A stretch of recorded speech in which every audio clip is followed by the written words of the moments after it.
사도행전 7장 1절부터 53절까지의 말씀을 통해서 스데반의 변호라는 제목으로 같이 말씀을 이 시간 나누고자 합니다. 사도행전 7장은 스데반의 변호와 죽음을 다루고 있습니다. 오늘은 그의 변호를 중심으로 다루고 다음 주에는 그의 순교를 나누고자 합니다. 스데반이 사내들인 재판 중에서 한 말이라서 변호라고 단어를 붙였지만 사실 믿는 자로서 불신자에게 한 말이라고 생각할 때는 설교라고도 할 수 있을 것입니다. 이런 관점에서 사도행전에서 가장 긴 설교를 한 사람이 바로 스데반입니다. 사도 베드로도 아니고 바울도 아니고 그저 평범한 신도 중에 한 사람인, 굳이 직분을 주자면 집사라고 할 수 있는 스데반이 사도행전에서 가장 긴 설교를 한 사람입니다. 또 그뿐만 아니라 스데반이 어떤 면에서 첫 번째죠? 그는 첫 번째로 큰 평신도로서, 평신도는 말이 좋은 말이 아닌데 그냥 신도로서, 믿는 자로서 그가 가장 큰 기적과 놀라운 일을 행한 첫 번째 사람이었고, 또 첫 번째로 순교를 당한, 우리 기독교 역사에 있어서 첫 번째로 순교를 당한 사람입니다. 이 모든 것이 그가 성령이 충만했기에 가능했다는 것을 우리는 사도행전 6장의 증거를 통해서 알 수 있습니다. 스데반은 동료 헬라파 유대인들에게 성전과 율법을 거슬러 말했다는 죄목으로 산헤드린에 끌려왔습니다. 여러분, 성전과 율법은 유대교의 두 가지 기둥이라고 할 수 있습니다. 유대인들이 가장 신성시하는 것들 중에 하나가 바로 성전이고 율법입니다. 그래서 이 둘 중에 하나에 신성 모독죄가 걸리면 그러면 죽음입니다. 다스려지는 죄는 이제 죽음입니다. 그래서 절차에 따라서 스데반에게 변론의 기회가 주어집니다. 사도행전 7장 1절에 보시면 대제사장이 스데반에게 물었다. 이것이 사실이요. 그래서 대제사장은 예수님을 또 재판했던 가야바죠. 18년부터 36년까지 있었던 가야바인데, 대제사장이 스데반에게 물었습니다. 자, 한번 저 산헤드린 공회를 생각해 보시고, 저 의자에 앉아 있는 사람이 대제사장입니다. 가운데 서 있는 사람이 이제 스데반이라고 생각하시고 한번 생각해 보시기 바랍니다. 제사장이 묻습니다. 이것이, 사람들이 지금 당신이 모세와 하나님, 성전과 율법을 거슬러 말했다고 해서 당신을 끌고 왔는데 이것이 사실이요? 라고 묻습니다. 이 말에 스데반이 이제 변호를 시작합니다. 저기 이제 홀로 외롭게 서 있으면서 변호를 시작합니다. 근데 그의 말은 변호라기보다는 사실 이스라엘 역사 강의처럼 들립니다. 그는 믿음의 조상인 아브라함으로부터 시작해서 모세, 요셉, 그리고 모세가 만든 성막, 그리고 솔로몬이 만든 성전까지의 구약의 역사를 아주 간결하게 요약하고 있습니다. 왜 스데반은 변론의 시간의 대부분을 이스라엘의 긴 역사 강의로 채우고 있습니까? 좀 시간을 벌기 위해서, 죽음의 시간을 좀 늦추기 위해서 꼼수를 피는 것일까요? 스데반이 하나님께서 아브라함을 부르신 이야기로부터 시작해서 야곱, 모세, 그리고 솔로몬의 성전에 이르기까지 산헤드린 공회에 있는 모든 사람들이 다 알고 있는 역사 이야기를 하고 있습니다.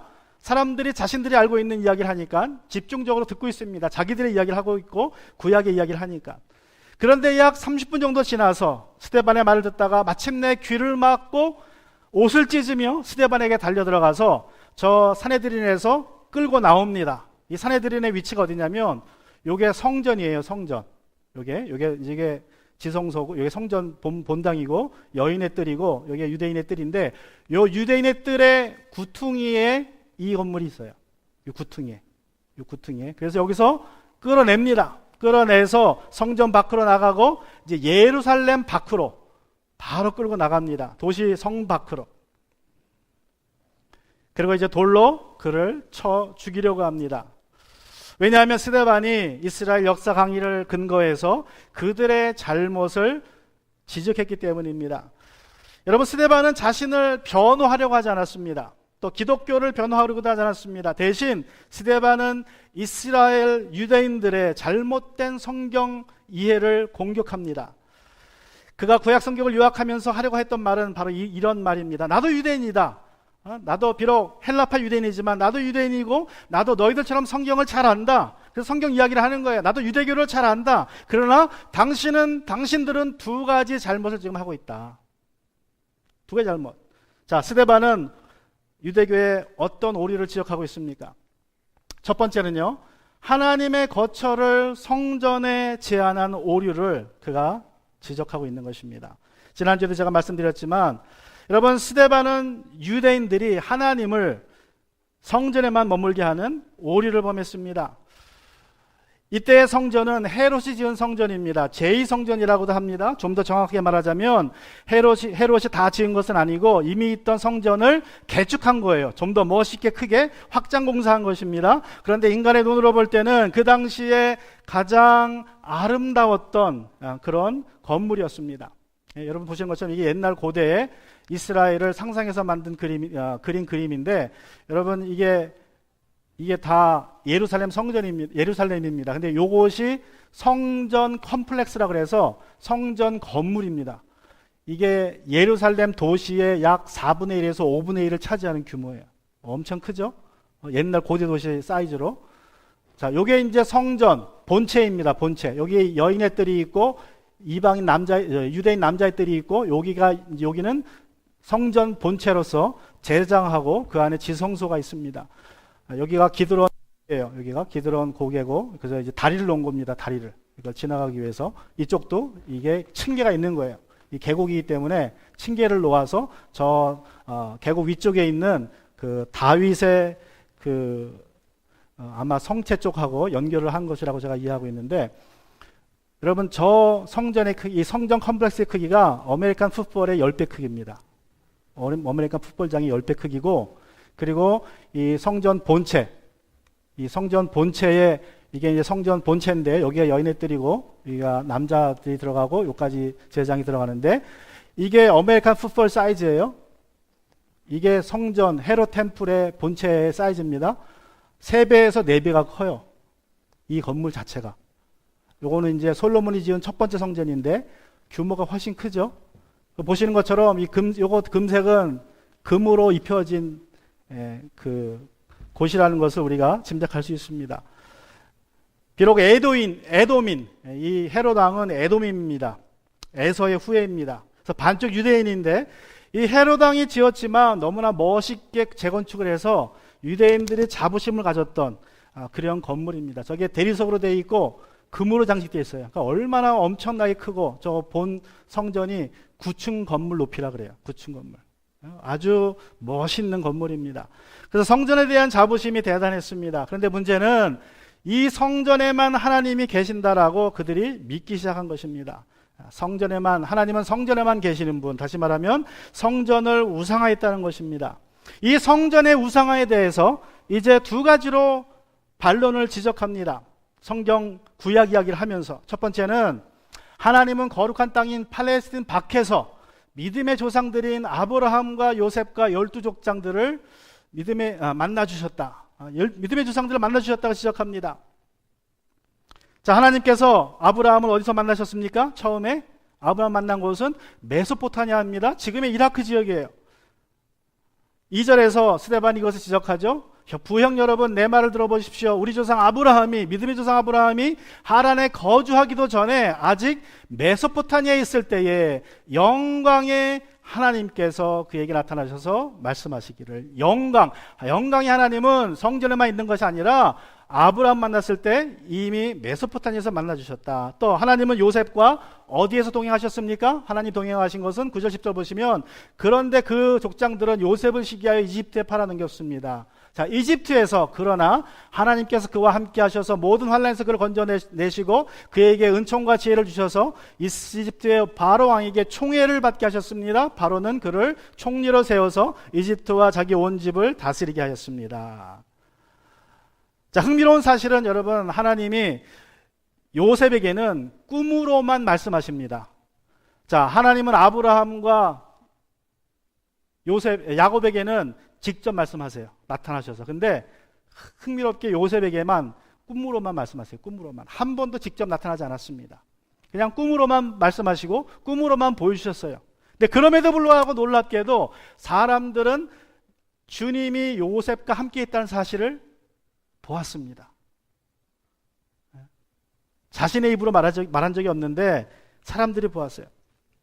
자, 그래서 이 요셉의 이야기를 통해서 우리가 세 가지 교훈을 찾을 수 있는데, 첫 번째는 뭐냐면 하나님이 나와 함께 계시다는 것을 내가 느끼는 것도 중요하지만 이것보다 중요한 건 내 주변 사람들이 하나님과 나와 함께 있다는 것을 말해주는 겁니다.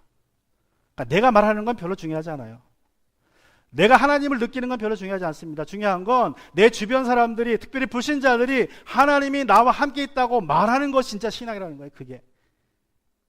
또 두 번째 교훈은 하나님은 약속의 땅에서만 함께 하시는 분이 아니라 이집트나 세계 어디서와 나와 함께 하시는 분이라는 사실입니다. 세 번째 교훈은 요셉이 이집트에서 고난 중에 있을 때에 하나님이 요셉의 삶을 주도적으로 인도하세요. 그래서 제가 노랗게 표시한 글에 보면 하나님께서 주어죠. 하나님이 주어십니다. 하나님이 그와 함께 하셔서, 또 하나님이 그를 환난에서 건져내시고, 또 은총과 지혜를 주시고, 또 바로왕의 마음을 바꾸셔서 총애를 받게 하셨습니다.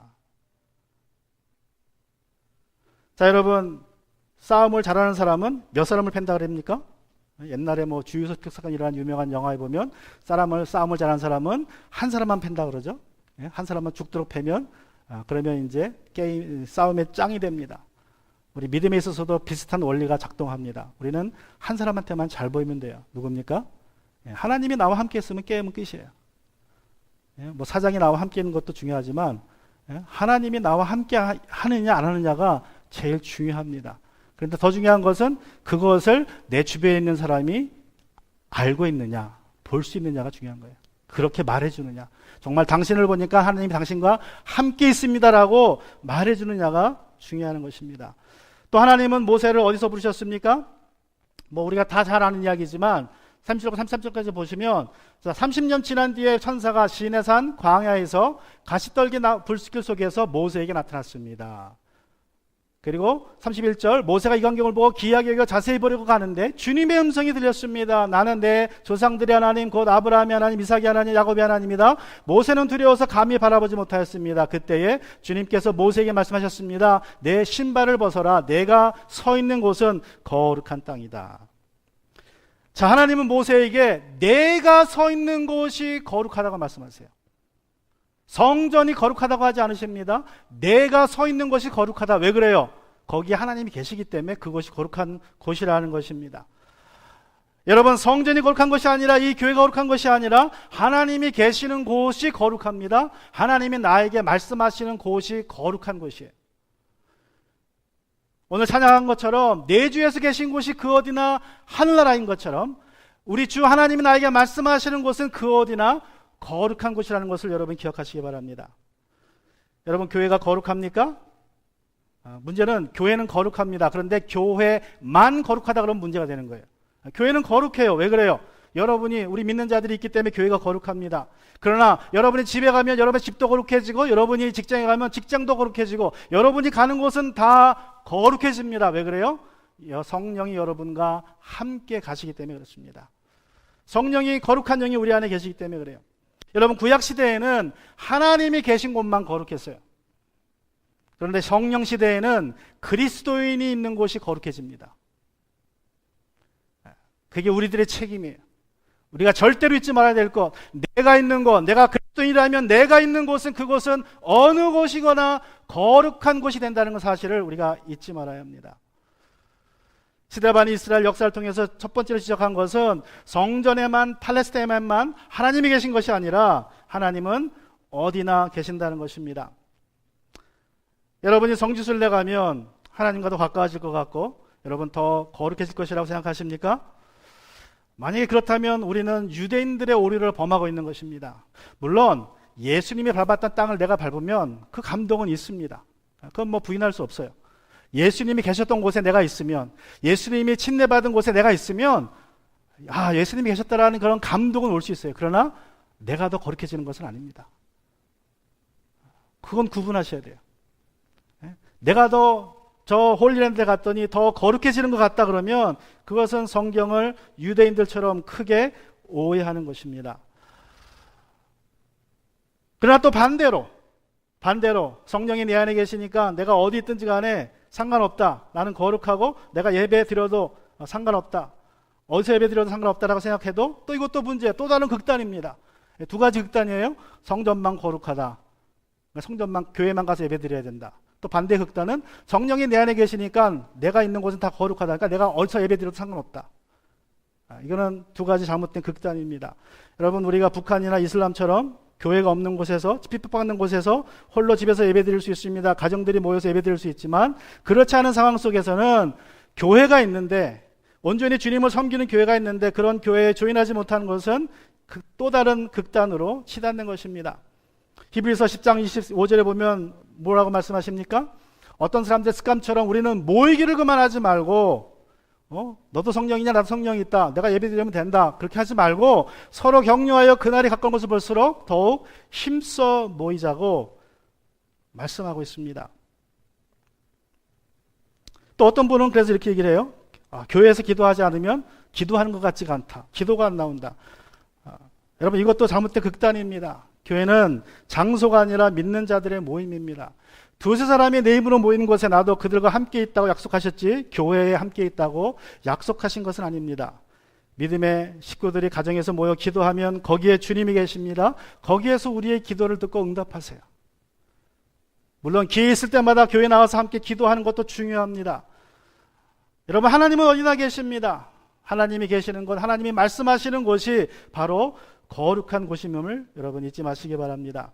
또 두 번째로 스데반은 그의 설교를 통해서 하나님은 성전이 아니라 성막을 더 선호하신다라는 사실을 지적하고 있습니다. 자, 하나님은 성전이 아니라 성막에 계시기를 선호하셨다. 왜 선호하셨습니까? 우리 46절 8절에 보시면 다윗은 하나님의 은총을 입은 사람이므로 야곱의 집안을 위하여 하나님의 거처를 마련해달라고 간구하였습니다. 그러나 야곱의 집안을 위하여 집을 지은 사람은 솔로몬이었습니다. 그런데 지극히 높은 분께서는 사람의 손으로 지은 건물에 거하지 않으십니다. 그것은 예언자가 말하기를, 자, 하나님의 거처를 말하면서 성소와 성전이 있다는 것을 분명히 합니다.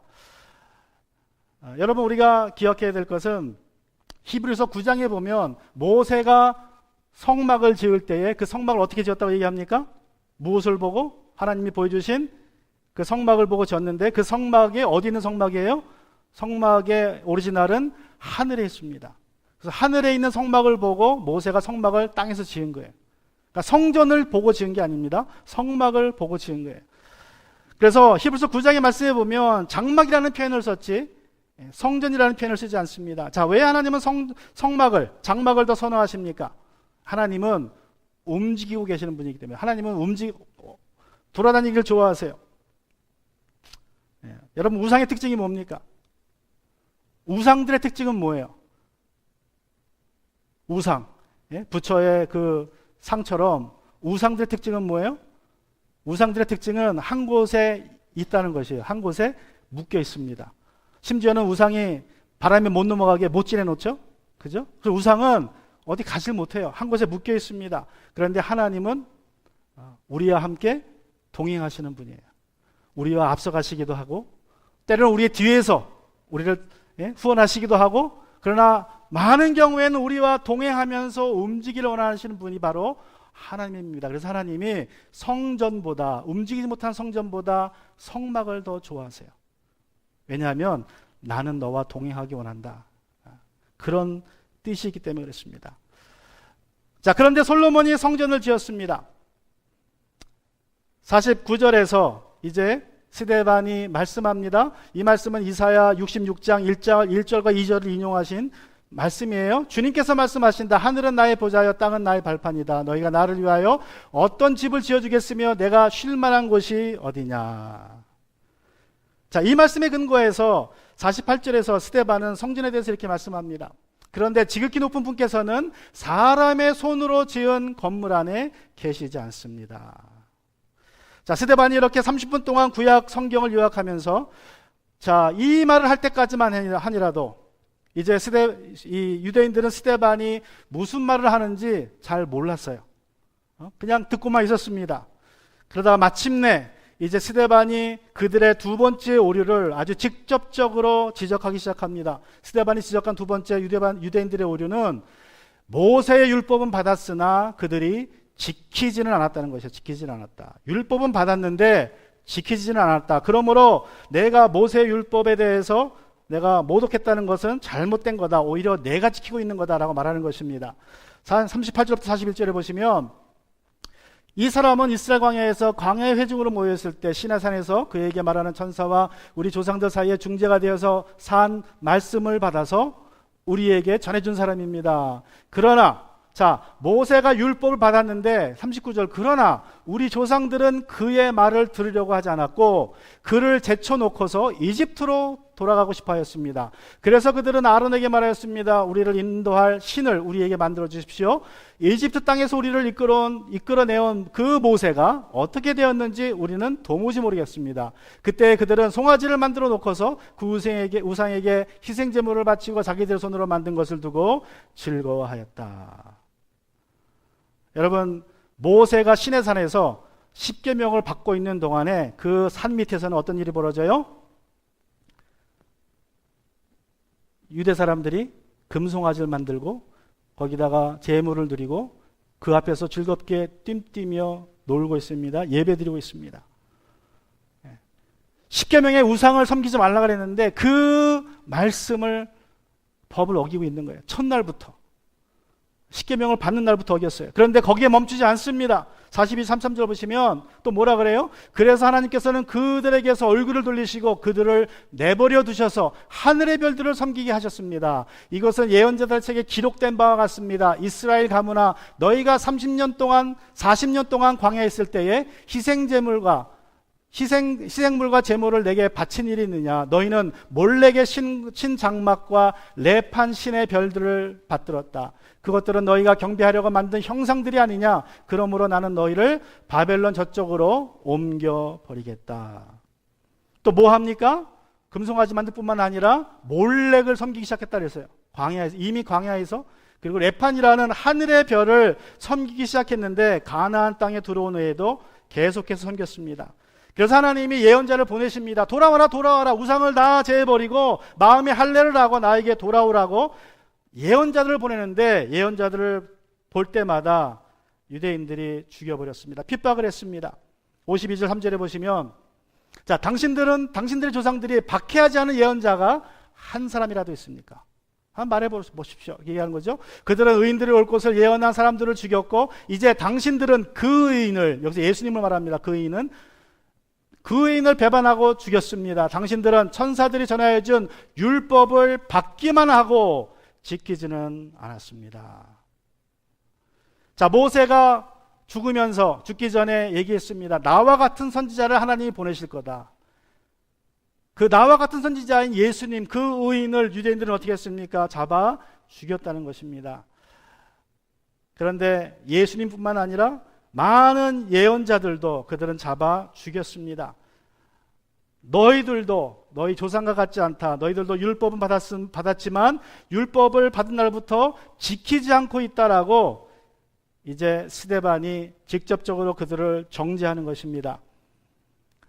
이제까지 스데반이 이스라엘의 역사를 개관하면서 하고자 했던 말을 한마디로 요약하자면 바로 51절입니다. 목이 곧고 마음과 귀에 할례를 받지 못한 사람들이여, 당신들은 언제나 성령을 거역하고 있습니다. 당신네 조상들이 한 그대로 당신들도 하고 있습니다. 당신네 조상들이 한 그대로 당신들도 하나님 대신 성전을 숭배하고 있고 율법을 받기만 하고 지키지 않고 있는데 이것이 바로 성령을 거역하는 죄라고 그는 외칩니다. 여러분, 성령을 거역하는 죄가 얼마나 무섭습니까? 마가복음 3장 29절에서 말씀하기를 그러나 성령을 모독하는 사람은 용서받지 못하고 영원한 죄에 매인다라고 말씀합니다. 왜 그렇습니까? 여러분, 성령은 우리를 변호하시는 분이에요. 우리 옆에 계셔서 우리를 변호하시는데 내가 그 성령을 모독하면 어떤 일이 벌어집니까? 나를 변해줄 분이 없어요. 너희가 바로 너희 조상들과 똑같은 죄를 짓고 있다. 너희가 의인을 죽였다라고 말했을 때 유대인들이 귀를 막고 이를 갈면서 스데반을 끌어냅니다. 그리고 돌로 쳐 죽였습니다. 여러분, 역사는 반복한다 그럽니다. 왜 반복합니까? 어떤 사람이 말하기를 역사가 주는 교훈을 사람들이 듣지 않기 때문에, 역사의 반복을 통해서 배우지 않기 때문에 역사는 계속 반복하는 것이라고 말하고 있습니다. 유대인들이 저질렀던 잘못, 혹시 내가 저지르고 있지는 않는지 한번 살펴봐야 될 줄로 믿습니다. 가톨릭 교회가 주 6세기경에 본격적으로 자리를 잡으면서 유대인들처럼 하나님을 교회 안에만 계시는 분으로 제한하기 시작했습니다. 그래서 교회와 관련된 모든 행사들, 모든 기물들, 그리고 교회에서 일하는 신부만 거룩하다고 가르치기 시작했습니다. 그래서 신부를 뭐라고 부릅니까? 영어에서 Holy Father라고 불러요. 주의 만찬을 성만찬이라고 부릅니다. 찬양대를 성가대라고 부릅니다.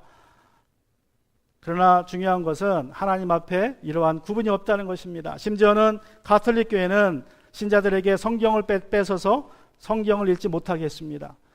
옛날에는 성경을 가지면 불에 태워 죽일 수 있는 죄였어요.